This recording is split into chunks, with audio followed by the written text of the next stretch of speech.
जिसे इस अहद का रसखान कहा जाता है।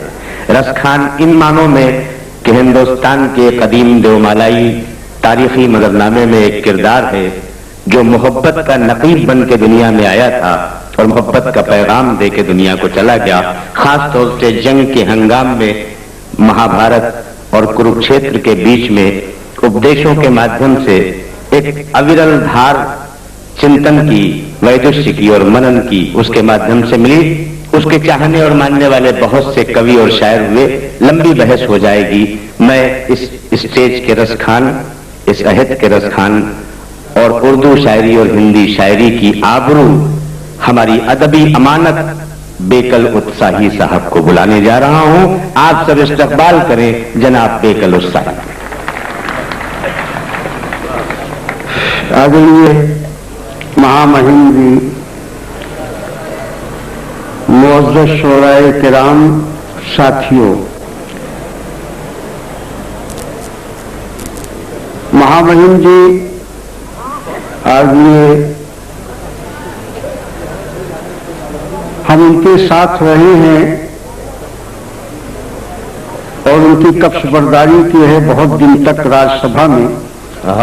उनकी फरमाइश है, बहुत सुन चुके हैं, मुझे उन्हें क्या सुनाऊं। मुझे आज ये फख्र है कि हमारे स्टेज पर हमारा एक बुजुर्ग शायर हजरत उमर अंसारी हैं। आपको ये बता दूं कि उर्दू अदब का सबसे बड़ा अवार्ड उनको मिल रहा है, गालिब अवार्ड। मैं उनको मुबारकबाद पेश कहने से मुबारक हो, मुबारक। तो हमारे लिए मोहतरम हैं, हम उनका इस्तकबाल करते हैं।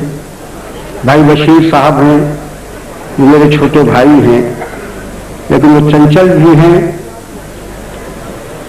गवर्नर साहब का हुक्म है, उन्होंने एक बात कही कि उर्दू हिंदुस्तान की बेटी है। वाह। मैंने यही बात मॉरिशस के हिंदी कन्वेंशन में एक नेशनल डेलीगेट की हैसियत से दादा हजारी प्रसाद द्विवेदी के सामने कहा था कि उर्दू से दुराव, दूरी मत रखिए, वरना हिंदी को नुकसान होगा। ये दोनों जोड़ुआ बहन हैं, अगर एक को कुछ तकलीफ होगी तो दूसरी को जरूर तकलीफ होगी। हिंदी यूं ही पनप पाएगी बगैर उर्दू के, हिंदी नहीं पनप पाई बगैर हिंदी के, उर्दू नहीं पनप पाएगी। अब वो जमाना आ गया है कि फारसी और अरबी से हमारा वास्ता कम है, इसलिए हमको चाहिए कि हम उर्दू को ज्यादा आसान गांव तक पहुंचाएं, पगडंडियों तक पहुंचाएं। यही मेरा नजरिया है। तो उर्दू बोल रही है, तो मैं महामहिम की सेवा में समर्पित करता हूं कि तुम्हारे तंज का पत्थर शगुफ्ता फूल तो है, तुम्हारे तंज का पत्थर शगुफ्ता फूल तो है। मैं हूं गरीब, मेरा भी कोई वसूल तो है। ये सच है, कोई भी पूंजी नहीं है मेरे पास, मेरे बदन पे जमीने वतन की धूल तो है। क्या बात है, वाह वाह वाह, बहुत बढ़िया, वाह। तुम्हारे तंज का पत्थर शगुफ्ता फूल तो है। मैं हूं गरीब, मेरा भी कोई हिंद। उर्दू आजकल गरीब है, चाहे जितनी उर्दू अकादमियां हो, जो कुछ हमारे महामहिम या हमारी हुकूमतें निवासती रहे, मगर उर्दू में कुछ नहीं हो रहा, सिर्फ मुशायरे के अलावा या चंद किताबें। माफ कीजिएगा, न उर्दू की दरसगाहें हैं, न उर्दू पढ़ाई जाती है। जब तक उर्दू पढ़ाई नहीं जाएगी, हिंदी नेशनल लैंग्वेज नहीं बन पाएगी। ये मेरा नजरिया। तुम्हारे तंज का पत्थर शगुफ्ता फूल तो है। अच्छा है, अच्छा है। मैं हूं गरीब, मेरा भी कोई वसूल तो है। ये सच है, कोई भी पूंजी नहीं है मेरे पास, मेरे बदन पे जमीने वतन की धूल तो है। महामहिम आपको ये शेर दे रहा हूं कि अपनी मस्ती की शाम मत देना, अपनी मस्ती की शाम मत देना, दोस्तों को ये काम मत देना। पीने वाले जहां झगड़ते हो उसका मैखाना नाम मत देना, और जिसको पीने की कुछ तमीज ना हो उसके हाथों में जाम मत देना।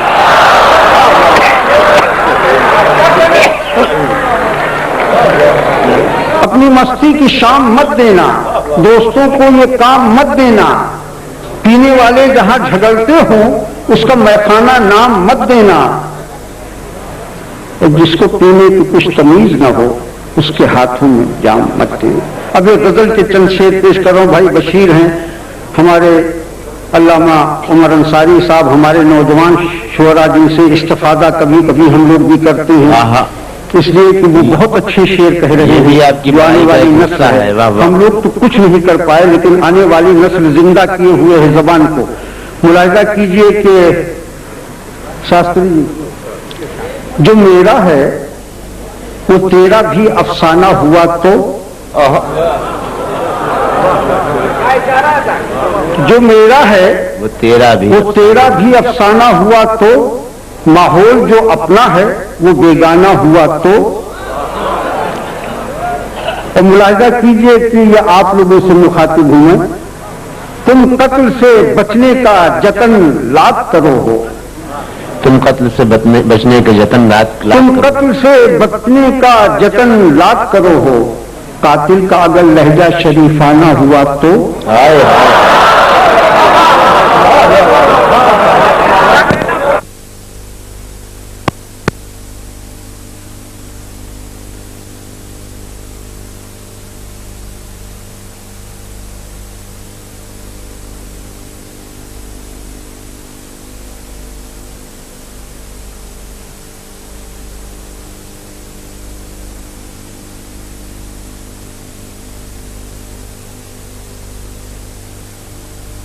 शरीफाना अदाएं हैं ना ये सब। तुम कत्ल से बचने का जतन लाख करो हो, कातिल का अगर लहजा शरीफाना हुआ तो। और मुलाजा कीजिए शास्त्री जी, नजर है कि काबे की जियारत का सफर करने चले हो, काबे की जियारत का सफर करने चले हो, रास्ते में अगर कोई सनम खाना हुआ तो।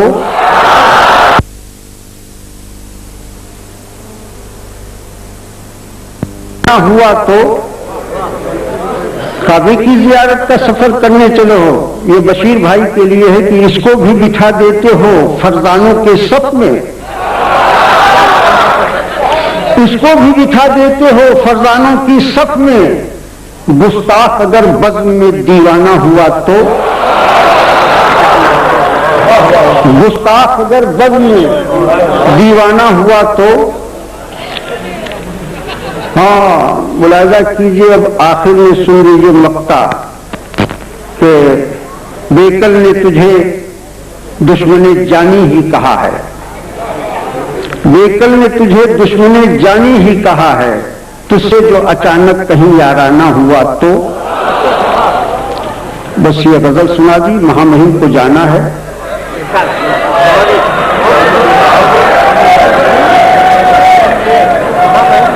मुझे हिंदी भी उतनी ही प्यारी है जितनी उर्दू, और मैं दोनों में लिखता हूं, कोशिश करता हूं। 50-55 साल से आवारगी कर रहा हूं दुनिया। मुलाहिजा कर लीजिए, जो पत्रकार हैं इसको जरूर नोट करेंगे। मैं हिंदुस्तानी हूं, हिंदुस्तान से मोहब्बत करता हूं। मुलाहिजा कीजिए कि जल दीप फूल महके चमन इस पर सजा दो, जल दीप फूल महके चमन इस पर सजा दो, मैं गगन उतार लूंगा जरा तुम जो मुस्कुरा दो, मैं गगन उतार लूंगा। ऐ हवाओं के झकोरों, ऐ हवाओं के झकोरों, कहाँ आग लेके निकले, ऐ हवाओं के झकोरों, कहाँ आग लेके निकले। मेरा गांव बच सके तो मेरी झोपड़ी जला दो, मेरा गांव बच सके तो। शुक्रिया, बस अब इजाजत है। सुना रहे हैं आपकी कैसे जी मुलाहिजा कीजिए। एक और बचपन की गजल याद आ गई जिसमें मैंने अवधी लफ्ज इस्तेमाल किया है। हमारे ये लखनऊ वाले बैठते बड़ा दिल लगता है इसलिए कि इसको बड़ा बुरा मानते। उमर साहब माफ करेंगे। हाँ, तंज की तेग मुझी पर सभी खींचे होंगे। लफ्ज देखिए काफिया बनाया है। नजदीक एक फारसी का लफ्ज है जिसको हम अवधी वालों ने बिगाड़ के नगीच कर लिया है? अब नगीचे को कैसे उर्दू में बांधा जाए तो ये हमारे उस्ताद बताएंगे। तंज की तेग मुझी पर सभी खींचे होंगे। तंज की तेग मुझे पर सभी खींचे होंगे। आप जब और मेरे और नगीचे होंगे। नगीचे का जवाब नहीं देगा मेरे और नगीचे होंगे। भाई सुनो, बाएं तरफ वालों, एक मकान और भी है शीश महल के लोगों। एक मकान और भी है शीश महल के लोगों जिसमें दहलीज न आंगन न दरीचे होंगे। जिसमें दहलीज न आंगन न दरीचे होंगे। जिसकी हर शाख पे राधाएं मचलती होंगी। जिसकी हर शाख पे राधाएं मचलती होंगी। देखना कृष्ण उसी पेड़ के नीचे होंगे। देखना कृष्ण उसी पेड़ के नीचे होंगे। तेरा दम है तो बहारों को सुकून है बीतल। तेरा दम है तो बहारों को सुकून है बीतल।